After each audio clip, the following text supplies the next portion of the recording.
Nabi Saleh diutus kepada kaum Samud, dan kaum Samud itu masih keturunan kaum Ad, tapi tentu kaum Ad yang saleh, yang baik-baik.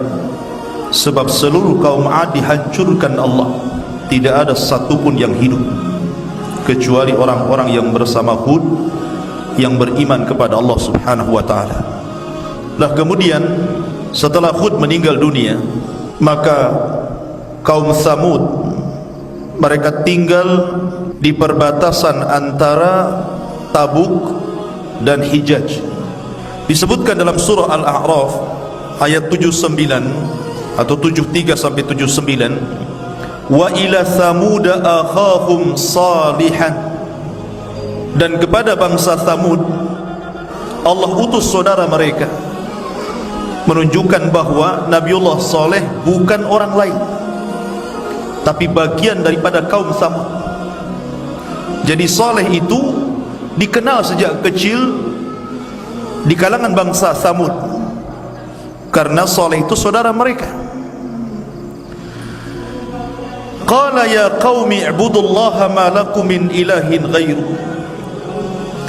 Ketika Nabiullah Saleh alaihi salatu wassalam diangkat menjadi nabi dan rasul, maka Saleh sebagaimana nabi-nabi yang lainnya mendakwahkan dakwah tauhid.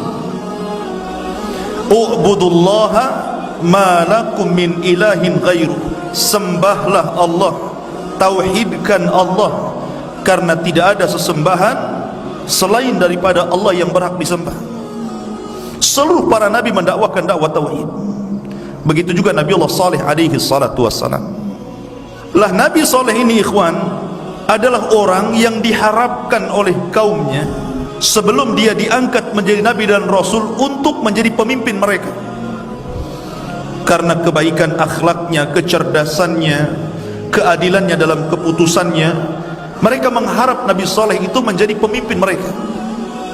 Tapi ketika Nabiullah Saleh diangkat menjadi nabi, kemudian mendakwahkan dakwah tauhid, maka dari sinilah orang-orang Samud ini mulai mengingkari Nabiullah Saleh karena agama mereka menyembah berhala.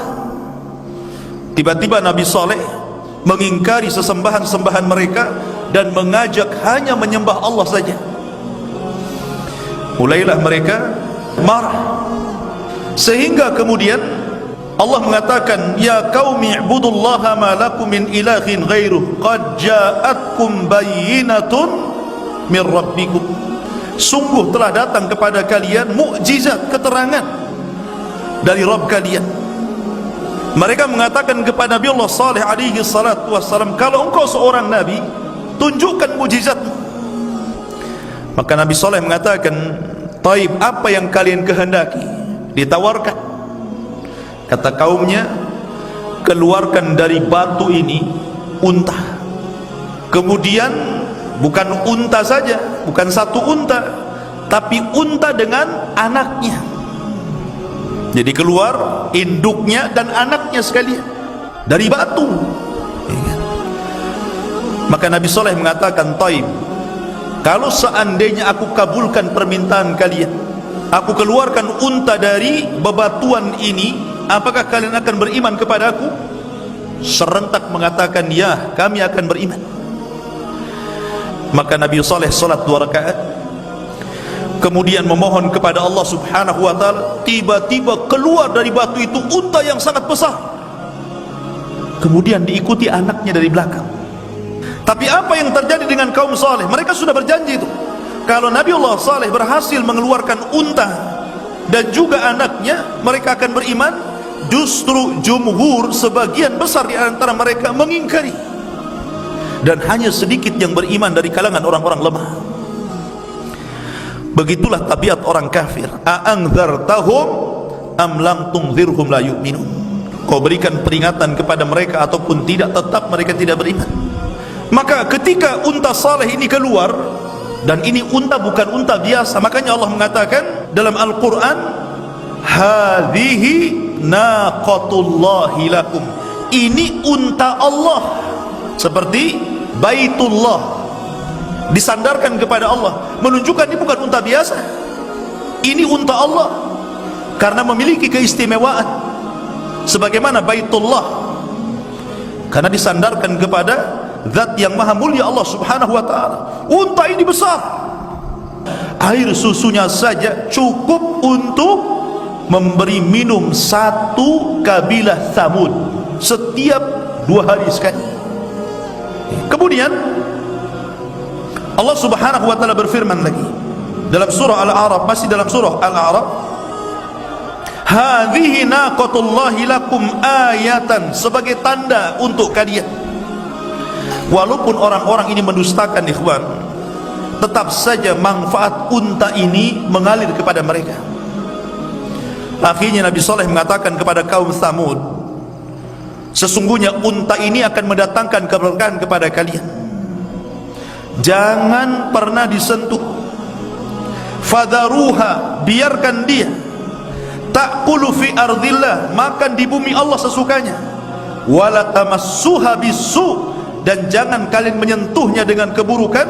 Fayakhudhakum adzabun alim, sebab kalau engkau sentuh dengan keburukan, maka akan datang azab yang pedih kepada kalian. Kemudian Saleh mengatakan, biarkan mereka atau unta ini makan, terserah dia. Kalau masuk ke kebun kalian, biarkan saja, jangan dihalau. Dan sebagai timbal baliknya, ketika satu hari unta ini minum, kalian jangan minum.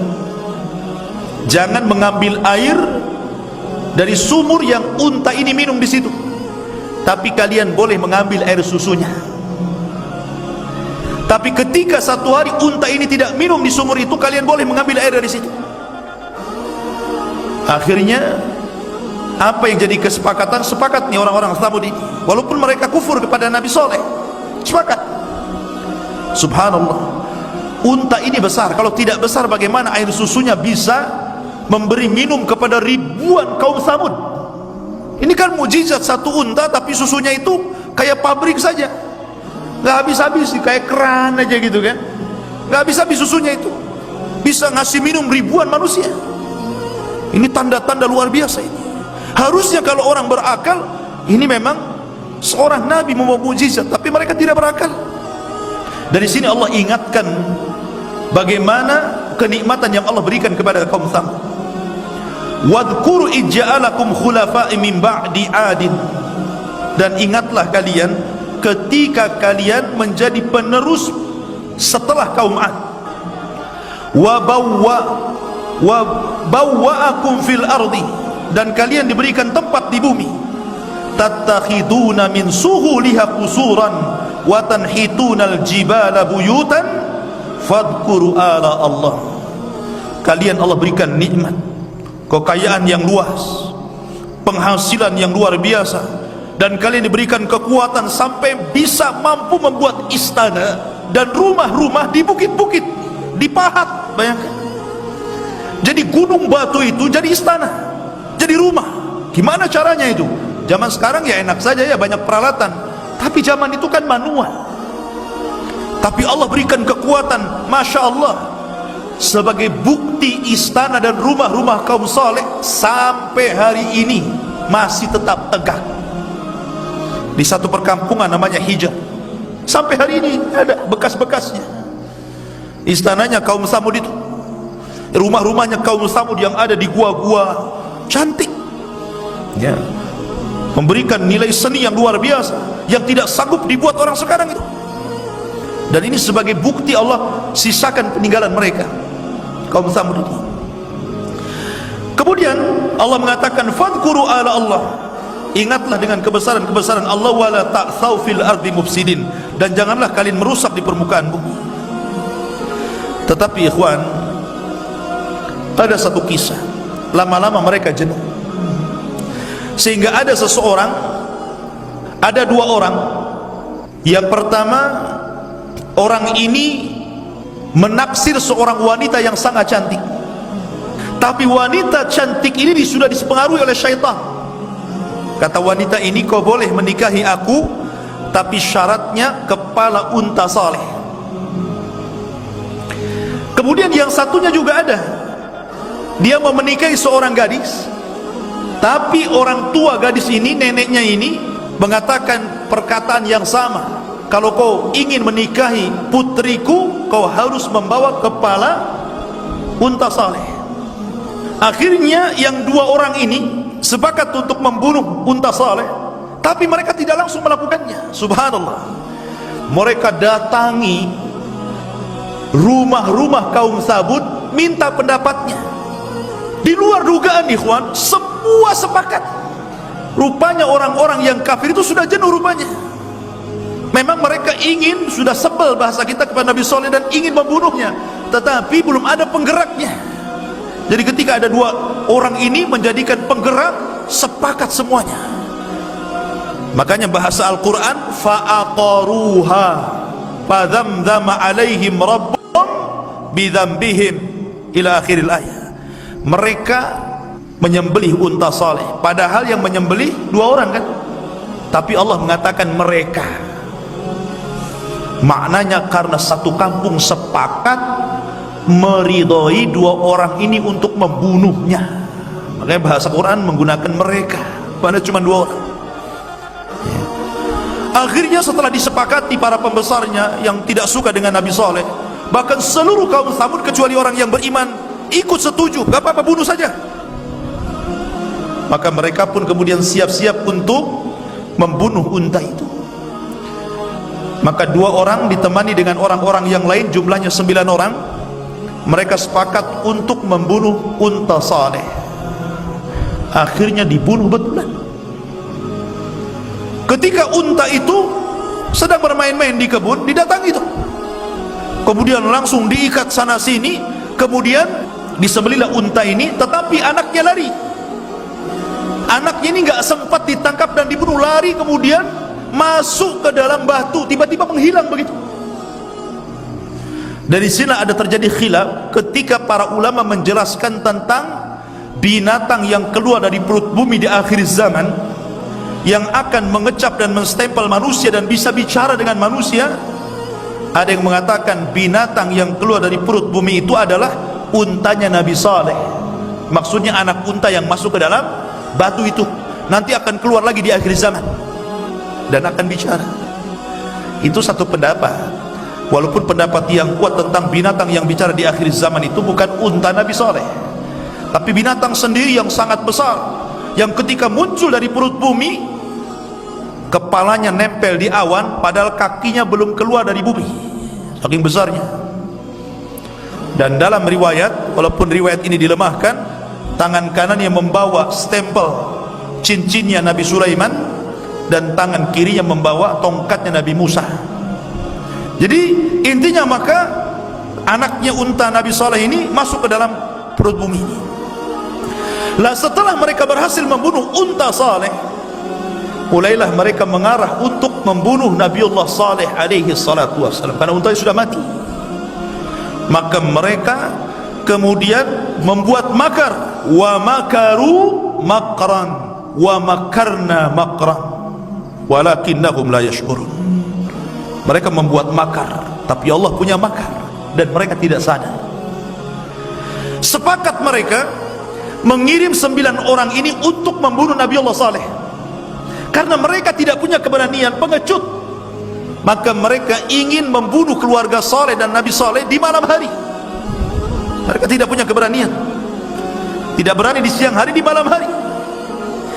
Maka yang 9 orang ini yang sudah berhasil membunuh unta Nabi Saleh, mereka pun mengintai Nabi Saleh di tempat di mana Nabi Saleh dan keluarganya jalan di situ. Akhirnya mereka sembunyi di bawah bukit. Ketika Nabiullah Saleh alaihi salatu wasallam dan keluarganya berjalan di situ, tidak mungkin mereka akan menyakiti seorang nabi. Intang surullah yang surukum. Mereka adalah para penolong agama Allah, tentu Allah akan tolong Nabiullah Saleh. Maka tiba-tiba Allah gempakan gunung, tidak sadar batu-batu dari atas gunung itu gelinding semuanya. Akhirnya menimpa 9 orang ini mati sekaligus. Nabiullah Saleh alaihi salatu wassalam ketika itu sudah memperingatkan tentang siapapun yang membunuh unta ini, maka siap-siap dengan azab yang sangat pedih. Dan rupanya mereka memang sepakat untuk melakukan pembunuhan ini, walaupun mereka tidak langsung membunuh, tapi orang lain yang membunuhnya. Maka Nabi Saleh memberikan 3 hari kepada mereka akan datang azab Allah. Di hari pertama wajah mereka menguning, di hari kedua wajah mereka memerah, di hari ketiga wajah mereka menghitam, hitam semuanya, gosong. Mulailah mereka ketakutan, ini azab apa yang akan menimpa kita ini? Dari situlah maka dimulai hari Kamis wajah mereka menguning, hari Jumat wajah mereka memerah, hari Sabtu wajah mereka menghitam. Maka hari keempat, hari Ahad, ketika sebelum terbit matahari, Allah subhanahu wa ta'ala merintahkan Jibril untuk berteriak. Maka berteriaklah Jibril sehingga pekikannya malaikat Jibril cukup membunuh seluruh kaum Samud. Tiba-tiba di pagi hari semua sudah menjadi bangkai di rumah-rumah mereka. Itu hukuman Allah subhanahu wa ta'ala kepada kaum Samud. Maka kemudian Nabi Saleh membawa para pengikutnya untuk pergi dari situ.